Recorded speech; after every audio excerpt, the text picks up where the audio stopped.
Dimla public school and কলেজের বার্ষিক পরীক্ষার ফলাফল প্রকাশ ও বই বিতরণ।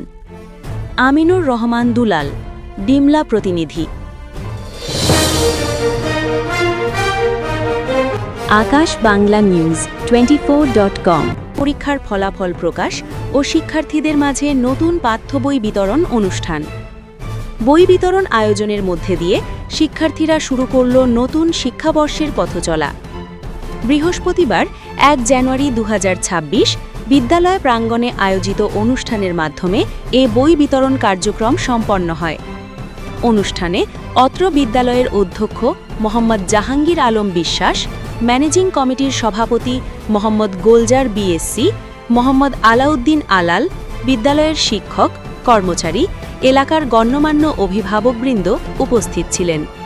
প্রতিষ্ঠানের অধ্যক্ষ বলেন, 2025 শিক্ষাবর্ষে আমাদের বিদ্যালয়ের শিক্ষার্থীদের শতভাগ উপস্থিতিতে পরীক্ষায় অংশগ্রহণ নিশ্চিত করা সম্ভব হয়েছে।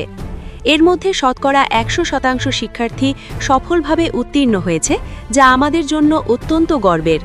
তিনি আরও বলেন, শিক্ষার্থীদের এ সাফল্যের ধারাবাহিকতা বজায় রাখতে এবং নতুন শিক্ষাবর্ষে পড়াশোনায় উৎসাহ দিতে সরকারের পক্ষ থেকে বিনামূল্যে পাঠ্য বই বিতরণ করা হয়েছে।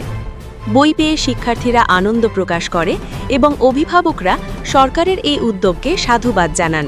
তারা বলেন, বিনামূল্যে বই বিতরণের ফলে শিশুদের শিক্ষার প্রতি আগ্রহ বাড়বে এবং বিদ্যালয়ের শিক্ষার পরিবেশ আরও উন্নত হবে। উল্লেখ্য, প্রথম শ্রেণী হইতে নবম শ্রেণী পর্যন্ত বই বিতরণ করা হয়েছে। শিক্ষার্থীদের ঝরে পড়া রোধ ও মানসম্মত শিক্ষা নিশ্চিত করতে সরকার প্রতি বছর দেশের সকল প্রাথমিক ও মাধ্যমিক পর্যায়ের শিক্ষার্থীদের মাঝে বিনামূল্যে পাঠ্য বই বিতরণ করে আসছে।